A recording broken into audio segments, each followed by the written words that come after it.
Chair recognizes Mr. Barron. Thank you, Mr. Chairman. Thank you, Ranking Member.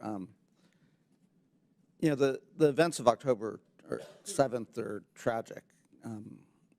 Having spent some time in Israel, twice in the past few months prior to October 7th, having been to Surat, having previously been to having lunch with some of the kibbutzes that were attacked, many of those individuals that I met, many of the young people were the most pro finding a two-state solution. And what's tragic about October 7th is that may be an impossible dream for the foreseeable future.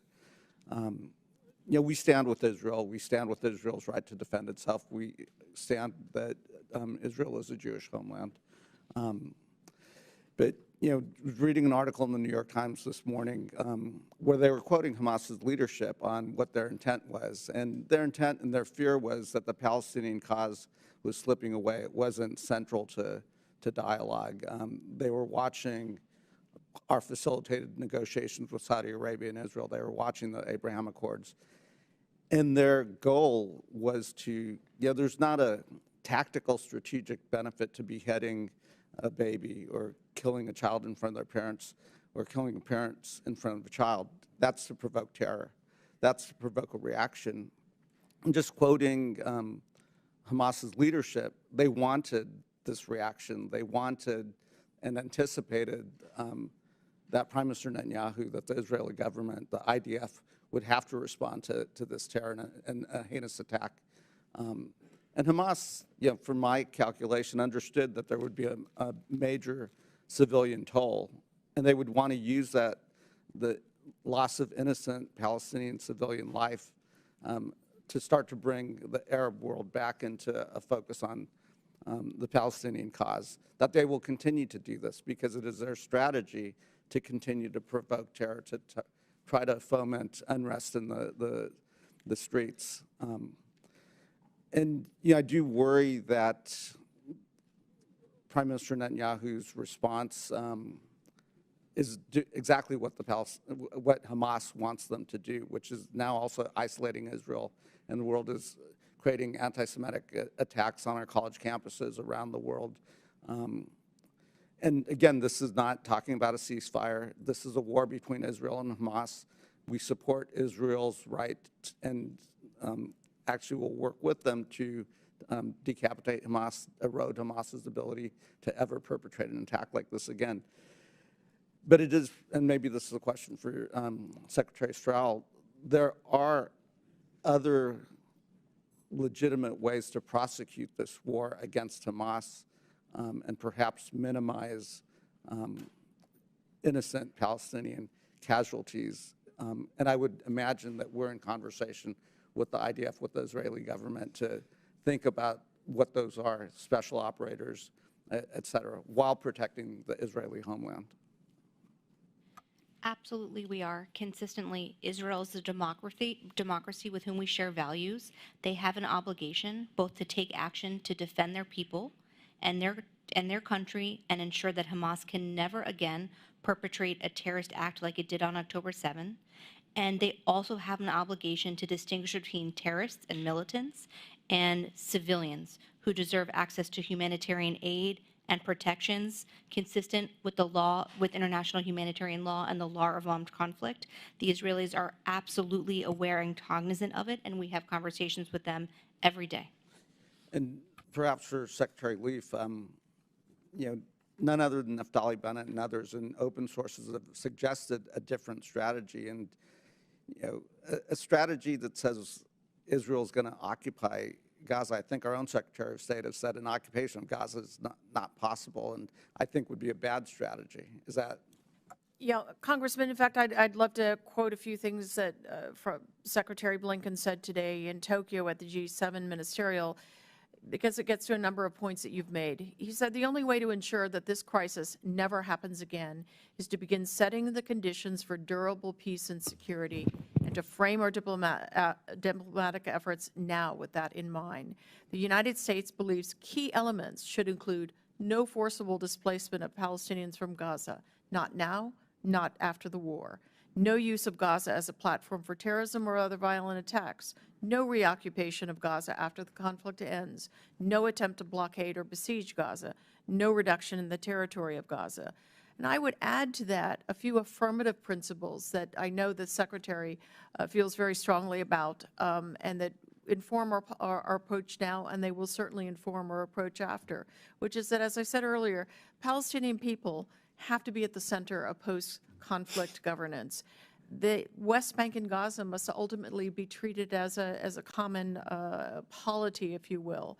We have to look to rebuild a road that's long been missing towards negotiations for the Palestinians, because what we've seen, and you touched on it in your opening remarks, is a real weaponization of an unresolved issue, an unresolved legitimate aspiration for statehood. It's been weaponized by Hamas, and Hamas has an ultimately dark and nihilistic sort of a savage kind of vision for that cause, and it is not one that, frankly, most Palestinians align with.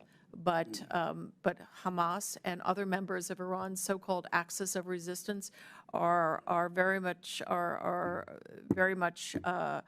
desirous of weaponizing that issue, and so we must take it away from them, frankly. The gentleman's time has expired.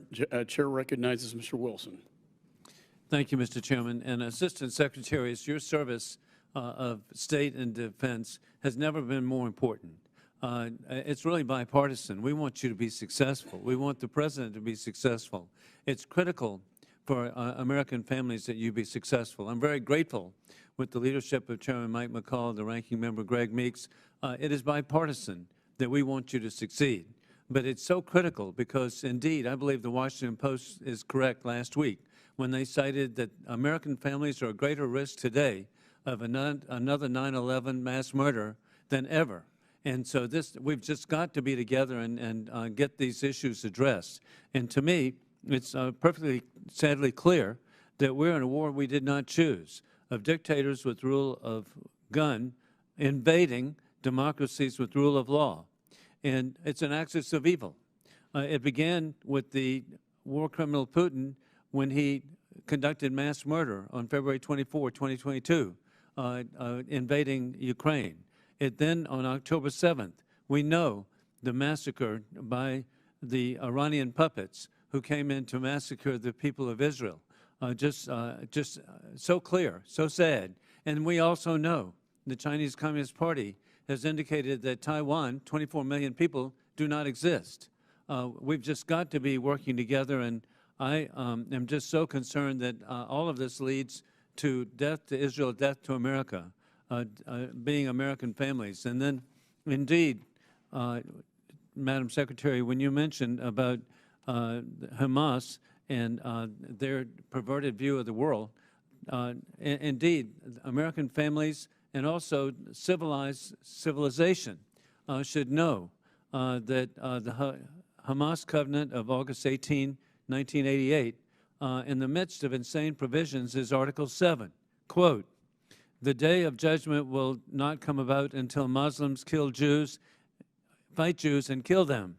Then the Jews will hide behind rocks and trees, and the rocks and trees will cry out, 'O Muslim, there's a Jew hiding behind me. Come and kill him.'" End of quote. It should not be ignored. There were people carrying signs here in Washington on Saturday and Sunday about trees and rocks. This is what it is, killing Jews. With that in mind, it's also, again, bipartisan. Congressman Keating, I appreciate what he stated, and that is that we've had U.S. forces come under fire in Iraq and Syria more than 40 times from the Iranian puppet forces. Dozens of Americans have been reported injured in these attacks. Sadly, to me, it's been concealed from the American people how serious this is. The U.S. has responded militarily just one time, attacking apparently an empty warehouse. With the technology we have today, Secretary Stroul, we should be able to identify the location of the launching sites, and they should be responded to immediately and not discussed or whatever. We've got the technology. We need. Why are we not acting to protect the American people? Thank you, Congressman, for your question.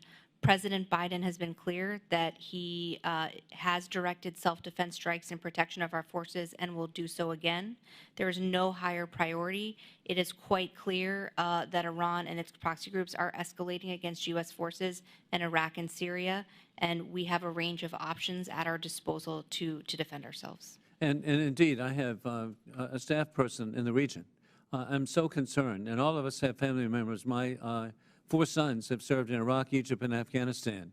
The thought of, it's good that we're providing air defense capability, but we should be going after the launch sites. They can be identified. That's just with the technology we have today. To me, it's inexcusable. Why are we not going after, identifying and going after the launch sites? Congressman, I can't speak to every specific operational decision. I'd be happy to brief you more in a closed session, but I will also say that Iran and its proxy groups disguise many of its warehouses, depots, and launch sites in areas that have civilians around, and so the U.S. military takes precautions and assess how we're going to respond based on proportionality, necessity, and distinction. And hey, for years, anytime there would be an attack by Hezbollah, Hamas, or Houthis, the American media covers the Iranian response, Israeli response, not the attack. And so let's get ready for that, because we are going to be accused of being the perpetrators when, in fact, there should be self-defense. I yield back. Gentleman yields. Chair recognizes Mr. Castro.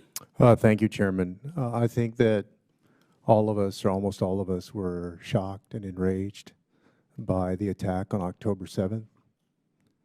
I certainly expressed that. I have been concerned since then about how the Netanyahu administration has carried out its response. I don't have faith or confidence that Prime Minister Netanyahu can protect Israelis, will follow the humanitarian rules of war, or prevent a larger regional conflict that will rope in the United States. Do you know how many missiles have hit Gaza now? An area that's 141 square miles. I asked that of either witness. Congressman, I don't have the specific number of airstrikes at my disposal. The latest estimate that I saw was about 20,000. And as far as I can tell, there have only been about 5 hostages that have been released. It seems to me that Prime Minister Netanyahu is prioritizing collective punishment over the release of hostages. And I'm very concerned about that. Please. Thank you for that question. I'm not going to characterize the prioritization of the Israel Defense Forces. What their operations in Gaza are intended to dismantle the military infrastructure of Hamas that made it possible to perpetrate an attack like the world saw on October 7th. And I want to be clear, I think they should be able to protect themselves against a similar attack. We have long supported them in their ability to do that. But they also directly struck an ambulance. They struck refugee shelters 2 or 3 times. How do we explain that? As we take votes for support, as we try to assess the situation, I think just as the world is aghast at the barbarity of what happened October 7th, the world also looks at that and asks the question about why an ambulance, why 30-something members of the press have been killed, why 4,000 or 5,000 children have already been killed. They're extremely serious questions, and we should hold Israel and the Israel Defense Forces to the same standards that the U.S. holds any ally or partner, and that is adherence to the law around conflict and necessity, distinction, and proportionality in its execution and implementation of its military operations. With respect to the ambulance convoy, this is a good example of the misinformation and disinformation environment. The Israel Defense Forces announced that they saw Hamas terrorists using the ambulance to conceal militants and weapons. It is also incumbent on the Israel Defense Forces and the Israeli government to make that information known so the world can understand how Hamas disguises itself and its tactics in civilian structures. I had read very disturbing reporting a few days ago that has been fairly consistent that there has continued to be a lack of substantial or necessary food and water that has reached Gaza, that the water system, for example, is out. Can you please tell us what the latest humanitarian situation is there? Yes, Congressman, the water system has been a focus of our efforts. The water was initially shut off. We got the Israelis to turn it back on. Some of the pipes, there are several major pipes. They've sustained damage at different times. The Israelis have worked to repair the damage where they could. The operating environment for getting humanitarian assistance in is unbelievably complex. And as I said, it's this combination of the Egyptians having very legitimate concerns about influx of fighters disguised as I guess, because I'm running out of time, sorry. I want to ask one more question, please. perhaps for the record. But I would ask that the State Department, that the Biden administration do everything it can to make sure that humanitarian assistance, regardless of who's holding it up, makes its way to the people there. My final question, I'll try to read it in time. On Monday, Israeli Prime Minister Netanyahu said that he intends for Israel to have, quote, overall security responsibility over Gaza for, quote, an indefinite period. Israel's heritage minister, who proposed using nuclear weapons on Gaza and was not forced to resign for that statement because Benjamin Netanyahu, for his coalition, is partly beholden to the far right, has proposed establishing settlements in Gaza. This week, National Security Council spokesperson John Kirby said that the president does not believe that a reoccupation by Israeli forces is the right thing to do. For the record, what alternatives to an Israeli reoccupation have you raised with the Netanyahu administration? And does the Biden administration oppose establishment of settlements which are illegal under international law in Gaza? Yes, we absolutely oppose them, and we also oppose a reoccupation of Gaza by Israel Thank or you. any other country. I yield back. Gentleman yields. Chair recognizes Mr. Burchett. Thank you, Mr. Chairman. Appreciate the opportunity to be here, and thank you all for being here. I'm greatly concerned about the safety of Israel and for the safety of Jewish Americans. The responses we've seen around the country to the October 7th attacks, especially at some of our colleges and universities, to me is a problem, especially our public institutions. I'm a great supporter of the exercise of the First Amendment, and I believe it is critical for the American way of life. But people must be allowed to speak freely and assemble peacefully. But when that speech is in favor of terrorists, we must look at the underlying issues. Why did students rally in support for Hamas, a group that viciously attacked innocent people, beheaded and burned children, and raped young girls? This is because our younger generations are not taught everything that the greatest generation learned through war. Evil is evil, and it must be stopped. The fact that these rallies for Hamas were even allowed is beyond troubling. Allowing these protests isn't educational progress. This is progressivism at its worst. Students and others that rallied in support of the actions on October 7th have proven their lack of historical knowledge. 80 years ago, this country went to war with the Axis powers that sought to destroy any way of life that they felt was inferior to their own. My family knows these people well. I lost an uncle to the Nazis, and my daddy fought the Japanese in the Pacific. And then he went on to China and fought the communists there for a short while. This is the type of enemy we promised the world we would never allow again. I support the efforts of Israel to rid the world of a group that is hell-bent on murdering Jews. Our attention to this tragedy must be twofold. We must support Israel in this fight, and we must educate our young people that evil is evil and must be dealt with. Thank you, Mr. Chairman. I yield back the remainder of my time. Gentleman yields. Chair recognizes Ms. Titus. Thank you, Mr. Chairman, and thank you to our witnesses.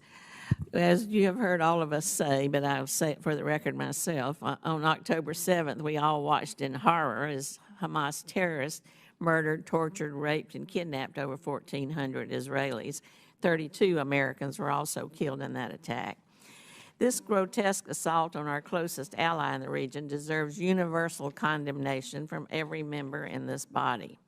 The U.S., the UN, and much of the international community have designated Hamas as a foreign terrorist organization. Their stated goal is the destruction and decimation of all Israeli people. Their actions have also demonstrated their indifference towards the safety of Palestinian people. There is absolutely no room for sympathy or equivocation when it comes to Hamas, and about that we should be absolutely clear. I join my colleagues in applauding President Biden for his stalwart support of Israel during this time, and I commend Secretary Blinken for his masterclass in shuttle diplomacy to shore up the U.S. bilateral relationships with our regional partners and to lay the groundwork for intensive diplomatic efforts to achieve sustainable peace. Words do matter, and what we talk about in this committee and in Congress also matters. That's why urging for an adherence to international law and the laws of war while ramping up humanitarian aid is so important. This assertion is not anti-Israeli. Prime Minister Netanyahu himself has agreed to this in principle. I echo President Biden's calls for temporary localized pauses to allow for surges of humanitarian aid, but I remain opposed to a long-term durable ceasefire until all hostages are returned and certain commitments are made by Hamas. A premature ceasefire would give Hamas a reprieve and allow them to regroup, reorganize, and rearm. I also urge at the same time, though, the IDF to reconsider its tactics to ensure its counterterrorism campaign is proportionate. Again, these remarks should not be misconstrued as delegitimizing Israel's campaign to root out Hamas. We cannot accept the false choice that Republicans have been pushing on us when they say you either support Israel in its war effort or you support Hamas. Bolstering Israel's defense and urging the protection of innocent Palestinians are not mutually exclusive ideas. We can and we must do both. I'd like to ask my question, though, more specifically about Turkey. Ms. Stroul, Turkey consistently tops the list of U.S. arms importers and recipients of U.S. military aid because it's considered a strategic NATO ally. I believe Turkey's relationship with Hamas alone is enough to cease all arm exports to Ankara as Erdogan continues to express his sympathy for Hamas, not to mention the fact that Turkey has routinely acted as a spoiler within the NATO alliance. The Arms Export Control Act requires the U.S. government to conduct in-use monitoring of where these military exports go.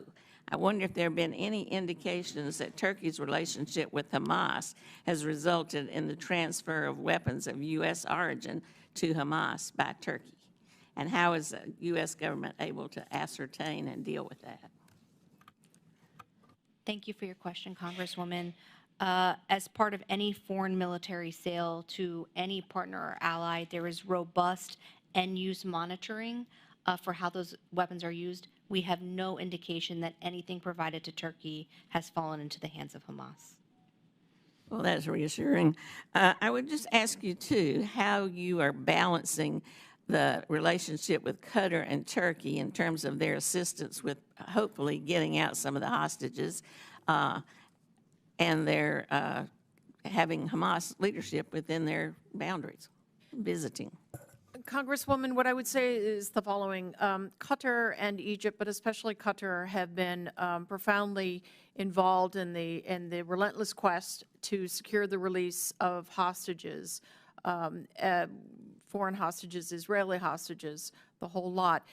They've also been engaged in a very intensive effort to help with the help Ambassador Satterfield in his efforts to get humanitarian assistance in and foreign nationals out, something that has been impeded repeatedly by Hamas. Of course, the military leadership is well protected underground, far from the conflict above. The political leadership is the external piece through which the Qataris are working and the Egyptians as well. Nobody's time has expired. Chair recognizes Mr. Barr. Sorry. Thank you, Mr. Chairman. And in response to my colleague on the other side of the aisle who is expressing this idea of proportionality with respect to Gaza, I think it's important that in this moment, in the face of this barbarism from Hamas terrorists, that we're careful not to use nuance too much. What we need right now is moral clarity, and nuance is not really apropos at the moment. As you said in response to my colleague, there is a lot of misinformation. Why an ambulance? Because it was full of Hamas terrorists and weapons. That's why an ambulance. Moral clarity requires that we call out terrorism for what it is. And when there are calls for a ceasefire that would only enable Hamas to reconstitute another attack, that's not appropriate either. So, Ms. Leaf, I do want to address Secretary Blinken's call for Israel to provide a humanitarian pause. We all support humanitarian assistance for the innocent, but those running Gaza do not care about humanitarian needs, as you know and as you've testified. Did Hamas prevent innocent Palestinians from fleeing Gaza City to safer locations further south in Gaza? Absolutely. And does this make it harder for those people to access aid? Absolutely. And Ms. Leaf, is Hamas actively hoarding resources to pursue its Islamic jihadist war against Israel instead of providing water, fuel, and food to those affected by war? Yes, they are. And Ms. Leaf, do you feel Hamas would use any pause in Israel's effort to root out terrorist cells and uncover Hamas's urban terrorist network to resupply its warfighters? They would certainly attempt to, but that is something that I know that the Israeli government is actively considering. So I hope that the Secretary and the President consider that when calling for a humanitarian pause. Did President Biden condition any support for Israel on the IDF engaging in a pause? No, he did not. Well, that's good to hear. Let me follow up on the line of questioning regarding our partner in Qatar. Of course, the Qataris have been very helpful with Al Udeid Air Base, and we appreciate that. But with respect to releasing hostages, how helpful have they been?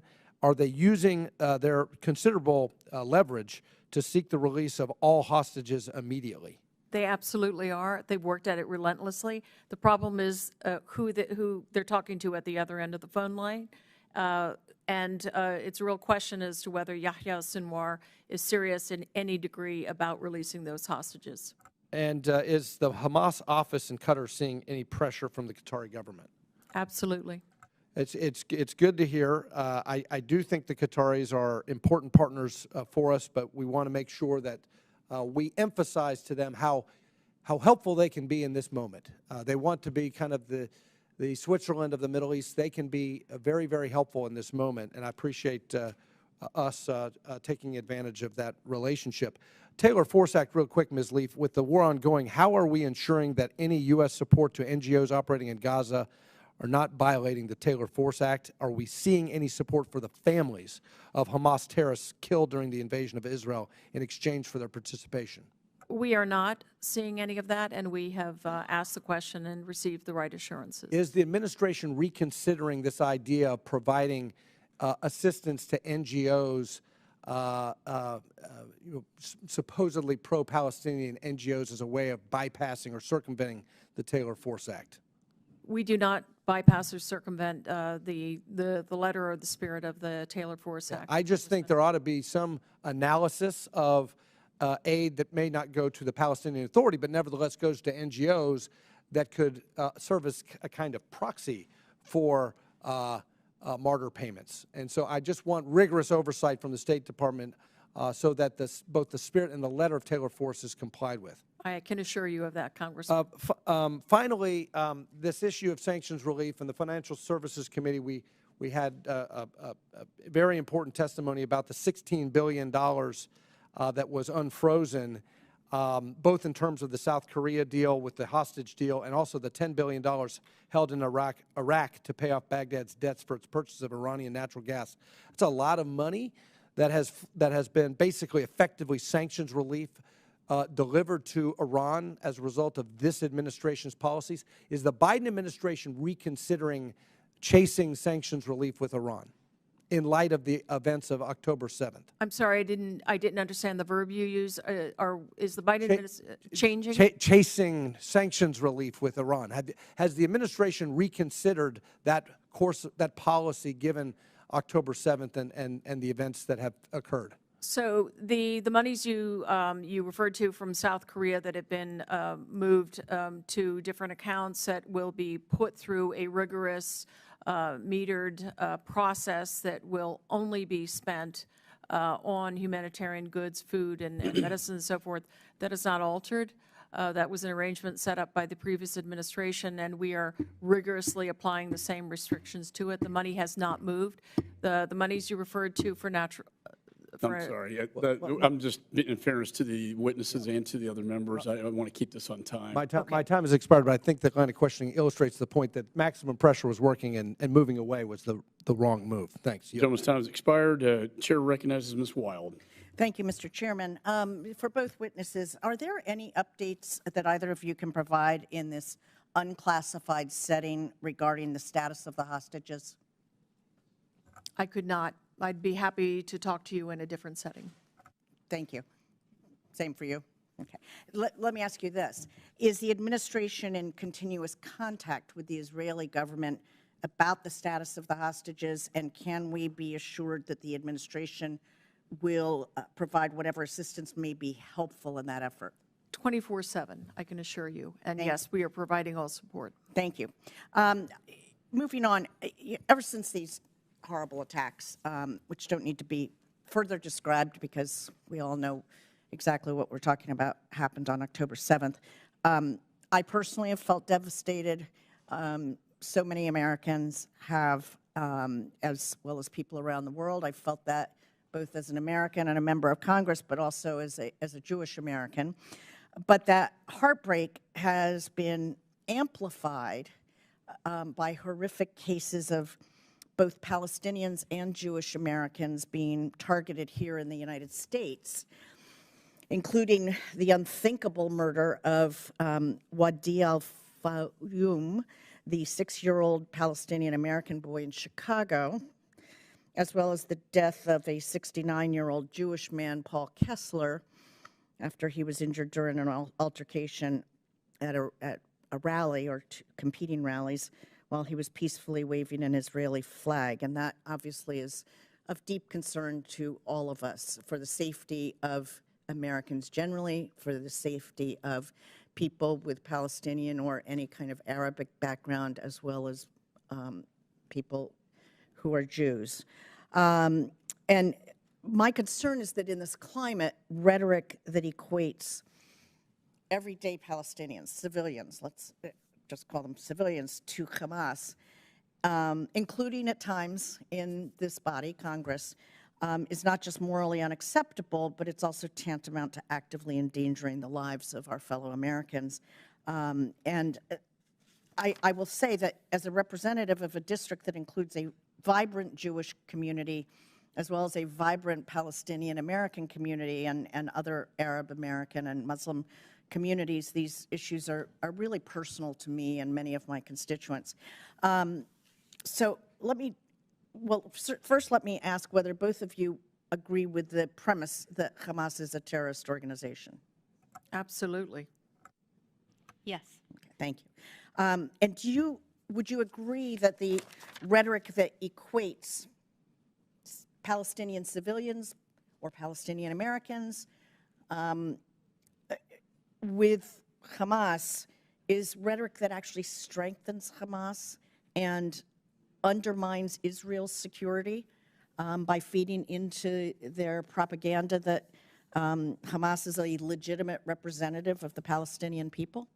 We absolutely make a distinction. Hamas as a terrorist organization has perpetrated a brutal set of attacks. The Palestinian people don't deserve to be lumped in such a way, and so we absolutely distinguish in our discussion of that topic. And did you want to add anything to that? It is, I completely agree with Assistant Secretary Leaf. The Palestinians in Gaza deserve much better than Hamas, and it is critical from a Department of Defense perspective that military operations distinguish between targeting Hamas and protecting innocent Palestinian civilians. Thank you. I want to turn to something else just because of the shortage of time. I'm very, very concerned about the humanitarian assistance to innocent civilians in Gaza. And we know that the only place where this is available is through the Rafah crossing, which seems to have alternating access and the availability of passing through. As of a couple of hours ago, according to an article that I just saw during this hearing, the crossing's been shut down due to some sort of security incident. Can you speak about ongoing efforts to increase the amount of aid and how to get it to the innocent civilians? Ambassador Satterfield and his team, backstopped by here in Washington, but backstopped by our missions in Cairo and Jerusalem, is working relentlessly. The operating environment is so phenomenally complex, and the security conditions on the other side in Gaza are parlous, that it has been just an exhausting effort to keep that aperture open. But that is what we are focused on, and we are determined to steadily increase the number of trucks over this next period. It's now about anywhere from 70 to 100. We want to get it up to 300, 400, 500. John Leahy's time's expired. Chair Thank you. recognizes Mr. Jackson. Thank you, Mr. Chairman. My first question is for you, Secretary Leaf. Professor Alan Dershowitz recently talked about a Hamas strategy that he referred to as the CNN strategy, or what others have labeled the dead baby strategy. The basic concept is that Hamas attacks Israel in a manner that it knows will draw a military response. Then in a strategy that can only be described as barbaric and cowardly, Hamas retreats into its strongholds, as we've been discussing, and uses Palestinian civilians as human shields. Not that Hamas has any regard for the law of war, or are there any other rules for that matter, but engaging in disgusting acts such as this is a complete and utter violation of the law of armed conflict. Israel does its best, I think, to avoid civilian casualties, and in this conflict gave civilians time to depart from northern Gaza, an act which Hamas reportedly attempted to block. And I heard earlier today that there was also things that just millions of flyers were dropped all over northern Gaza. They made thousands and thousands of phone calls to evacuate people before anything happened. So I think they're doing their best to avoid this. But eventually there are civilian casualties with this setup. Hamas then blames Israel as the guilty party, claiming that they are willingly killing innocent civilians.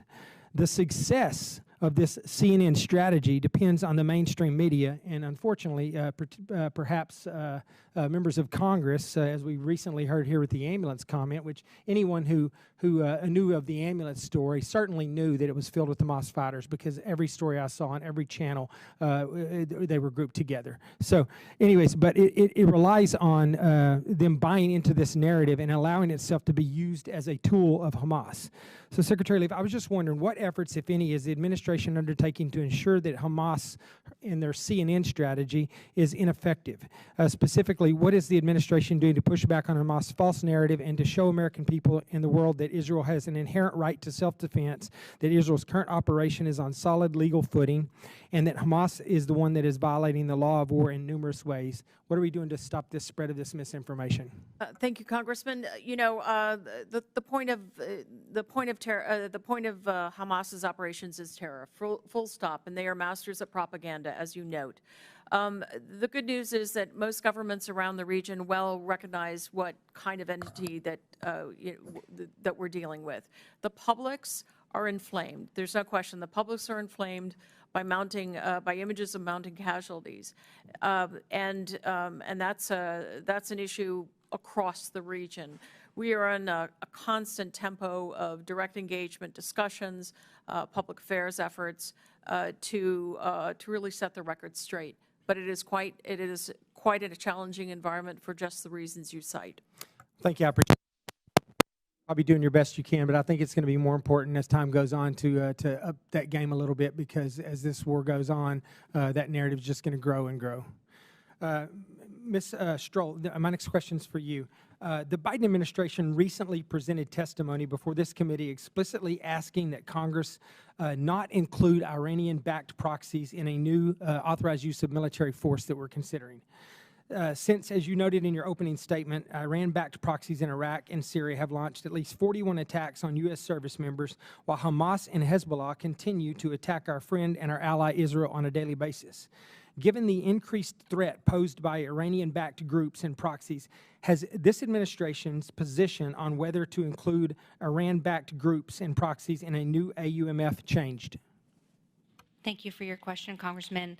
The position of this administration has not changed. Our self-defense strikes against Iran-backed militia groups have the underpinning of the President's Article 2 authority under the Constitution.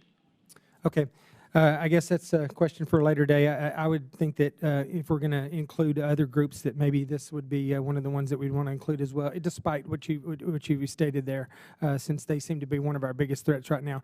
But Secretary Stroul, this is my last question, given the chaos on the ground, the entrenchment of Hamas among the Palestinian people, and Hamas's history of misappropriating aid intended for civilian populations, what realistic and meaningful guardrails are being employed by the Biden administration to prevent Hamas from obtaining the food, the water, the medicine, and the other humanitarian aid that is intended for civilians?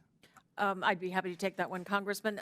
So to date, we have not seen evidence that they have diverted that aid. It is something that is something that we are monitoring. There's obviously, it's quite a difficult security environment on the other side in Gaza, where aid goes in and where aid workers are working. But we are doing our best. Thank you. I appreciate that. Gentleman yields. Chair recognizes Mr. Allred. Well, thank you, Mr. Chairman, and I want to thank our witnesses for being here. I want to begin by just reaffirming my support for Israel and condemning in the strongest terms possible Hamas for this unprecedented and barbaric attack on October 7th. I, too, visited a kibbutz in February that was later called by an Israeli general the site of a massacre, and it stays with me. I also want to make clear this is a war with Hamas and not all Palestinians or Muslims generally. Hamas started this war, and they have to be held accountable. But we must also do everything we can to limit innocent civilian casualties and provide crucially needed humanitarian aid where we can. And I'd like to connect some of the dots and paint a broader picture for folks who might be watching about the global battle that I see it emerging against autocracy and terrorism that's emerging, and that we'll need to rise above our own partisan politics here to effectively combat. The President has requested slightly over $92 billion to help us respond to the war between Israel and Hamas, to support Ukraine, and to support Taiwan. Ambassador Leaf, in this setting, what can you share about the growing connection between Hamas and Russia, as well as Russia's increased hostility to Israel? So some of that would probably be better in a different setting, Congressman, but I think we're seeing clear evidence of that growing defense relationship, and it's pretty appalling when you think about it.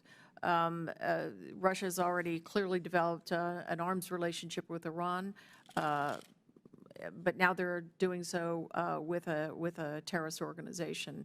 So they're really on the wrong side in every possible sense. But I'd be happy to get back to you in a classified setting. And I've been in those settings. And can you briefly just maybe ballpark the percentage of support that Hamas gets from Iran in terms of their overall budget?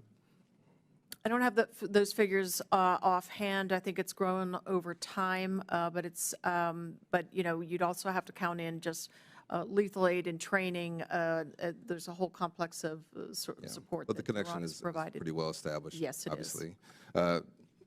Deputy Assistant Secretary Stroul, can you just tell us about what Iran is providing to Russia in their war against Ukraine?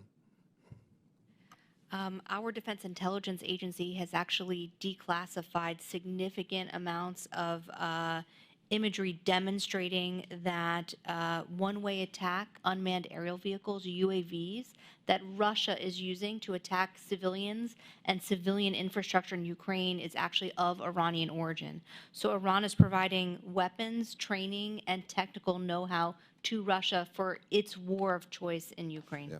And can either of you or both of you discuss briefly how Russia and China are helping prop up the Iranian economy?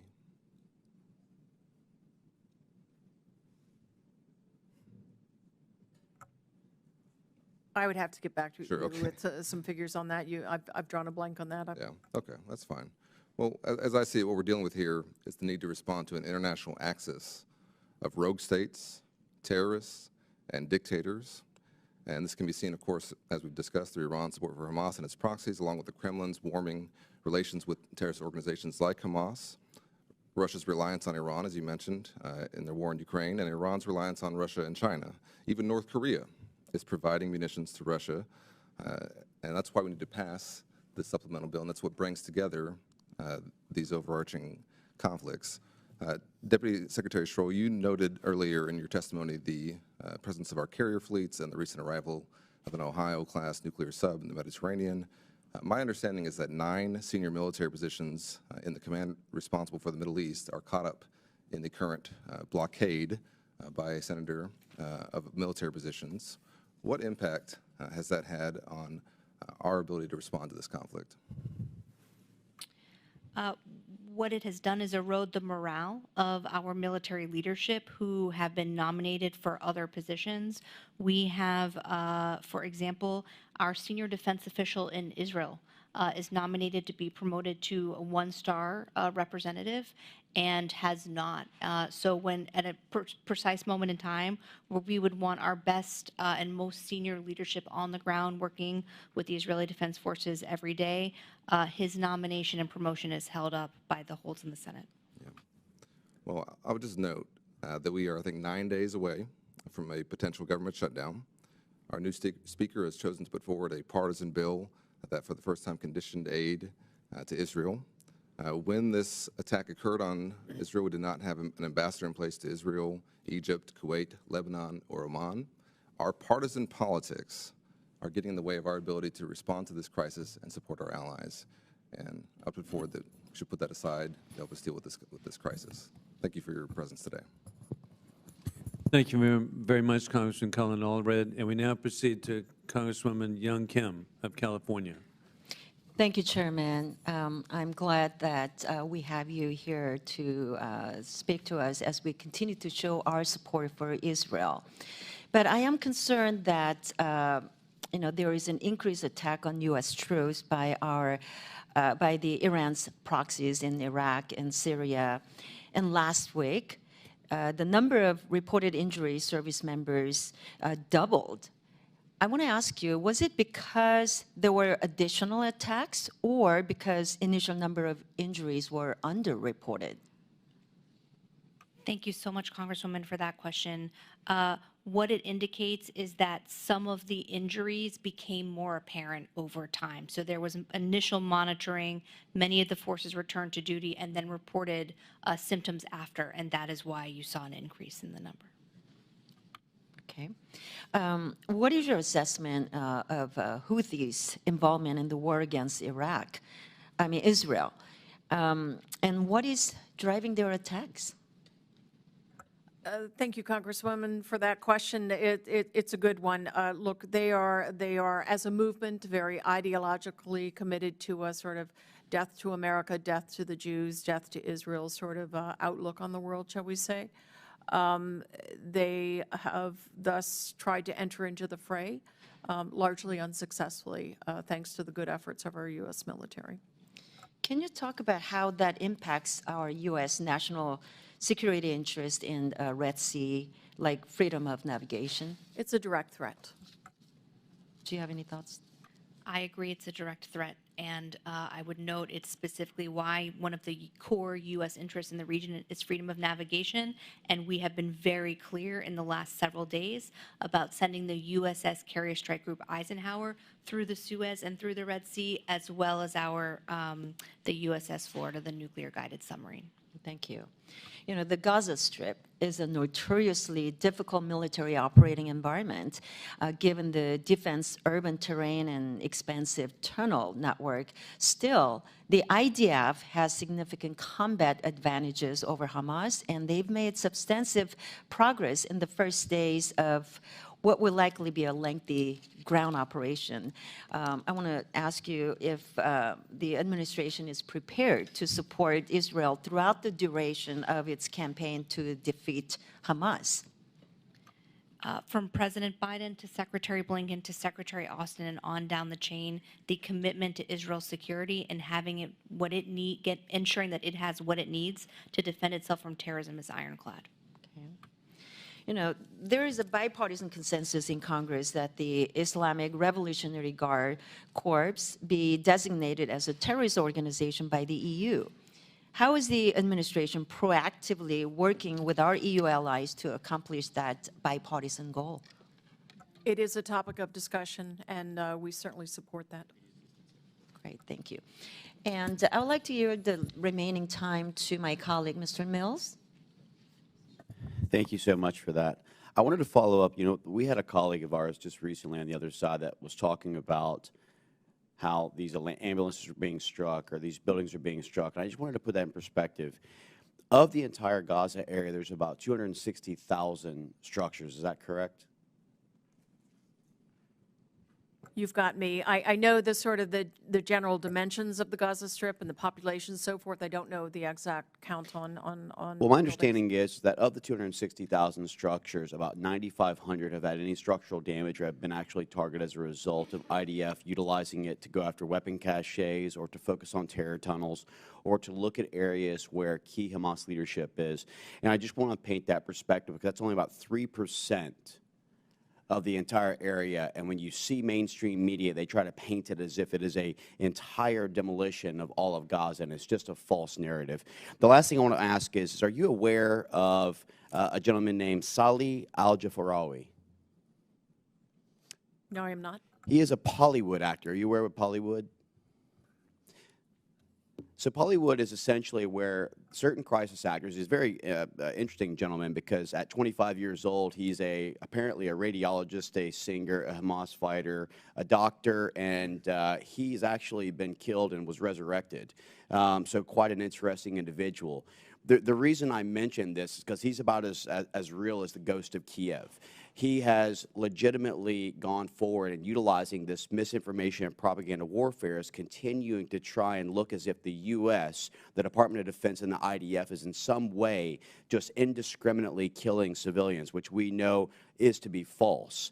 And so just out of the last second I have or so, would you agree that some of the misinformation and propaganda that is being spun up at this time is, in fact, been proven inaccurate, just like the ambulances and others who are portraying things that are untrue to try and gain unfavorable outcomes for our joint forces? Yes, a good example is the accusation that the IDF is responsible for the Al-Ahli hospital strike. Thank you so much, and I appreciate my colleague lending her time. With that, I yield back. Thank you very much, Congresswoman Kim and Congressman Mills. right, And I yield. just grateful. And we now proceed to Congresswoman Sarah Jacobs. Thank you, Mr. Chairman, and thank you to our witnesses for being here. You know, I know we've had many conversations in classified settings where we've talked about the military operations on the ground. As someone who's Jewish with family living in Israel, this is deeply personal to me, and my heart breaks for every Palestinian child who is being killed in this conflict through no fault of their own. I know one of the things that President Biden has emphasized was the lessons that we learned in our own experience after September 11th. You know, I was in middle school, and we're still dealing with the consequences that we both, this body and the United States in general, made after that attack. And, you know, one of the things that I think was a key lesson learned was that minimizing civilian harm is incredibly important in the fight against violent extremism. So I was wondering if you could share what some of the specific lessons learned in our own fight against terrorism that are useful in this situation now and that we've conveyed to the Israeli government. Thank you, Congresswoman, for those questions. Secretary Austin speaks about lessons learned from the past 2 decades of the United States military experience. A key lesson is that there is a continuous and consistent need to attend to the needs of the civilian population in order for military gains to be sustainable. I would just add that, you know, that the first trip that Secretary Blinken and I and the rest of his team made to Israel fell 4 or 5 days after the massacre.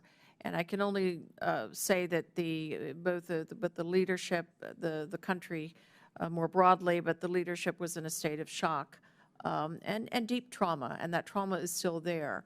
I think part of what we have seen our job to be, both on the civilian side and the military side, is to be a strong shoulder to lean on and help nation in trauma and shock and its leadership move through that as they made decisions about the military campaign and so forth. So there's been a good, robust soldier-to-soldier discussion about this, and of course, our own leadership is engaged in that. But the President spoke from his heart when he said that, and he spoke as a friend that learned from us, because we did make some very grave decisions, grave mistakes rather, early on and through that continuous fight against, the terrorist scourge that come to our shores. Well, thank you. And I know the Israelis themselves have openly said that many of the provisions we've seen around food and water and humanitarian assistance have been directly because of the advocacy of the U.S. government. So I thank you for all of your tireless work on that. And I know that Prime Minister Netanyahu has said that he is not willing to do a humanitarian pause, and I appreciate all of the work you all have been doing to continue encouraging him to make sure that we are able to get that assistance. I want to move to our U.S. forces in the region. Obviously, we've repositioned significant military resources to deter this from expanding, and especially from Hezbollah and Iran from further intervening. Can you commit to us that you will come to Congress before conducting combat operations or other hostilities against a belligerent in this unfolding conflict, especially any hostilities that could escalate? If Congresswoman, you are referencing anything other than the self-defense strikes that President Biden has ordered under his Article 2 authority, yes, we would consult with Congress. Thank you. I appreciate that. And lastly, I want to ask, there's been public reporting about the U.S. approving the sale of military-style weapons for the Israeli National Police. The Israeli National Police obviously are under the purview of Minister Ben-Gvir, one of the far-right extremists. We've also seen concerns that some of those weapons, in addition to being used by the National Police themselves in ways that are probably not necessarily aligned with what we would want policing to be, also have been given directly to settlers who are engaging in settler violence. What assurances can you give us about whether or not those weapons are actually being approved, and whether or not they will be used for things that I think we all would agree we don't approve of? Thank you. Congressman, thank you for that. In all of these cases, we have been provided assurances, and we have rigorous oversight or end-use monitoring for all of this. There were weapons that will be provided to what are called Community Immediate Response Teams, CERT, that report directly to regional police or border patrol commanders.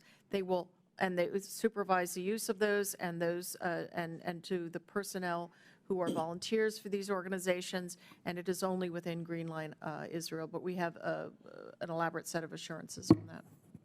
Julie's time has expired. I'd like to, if I may, just quickly follow up on a point that Ms. Jacobs made on the use of military force. You know, this committee is charged with that responsibility, and we take that very seriously. I understand you're using Article 2 self-defense when it comes to our troops being under fire and attack, and I get that. If the administration were to respond either preemptively to the IRGC or to Hezbollah or to Hamas, do you believe that you would have to come before this committee for that authorization? If we were responding to an attack in self-defense, then we would rely on the President's Article 2 authority. If we were taking action that would elevate to war in the constitutional sense, we would consult with Congress and seek authorization for the use of military force. If, say, hypothetically, Hezbollah launched 100,000 rockets into Israel and we wanted to respond, I would argue you do not have authorization to hit Hamas. I would agree with you, Jim. And same with, not Hamas, I mean Hezbollah. And probably the same with Hamas in that situation. If the United States, if President Biden wanted to to work with Israel to respond should Hezbollah decide to launch that amount of rockets into Israel, we would certainly come consult with Congress. Thank you. And I think we're all in agreement on that. So thank you very much.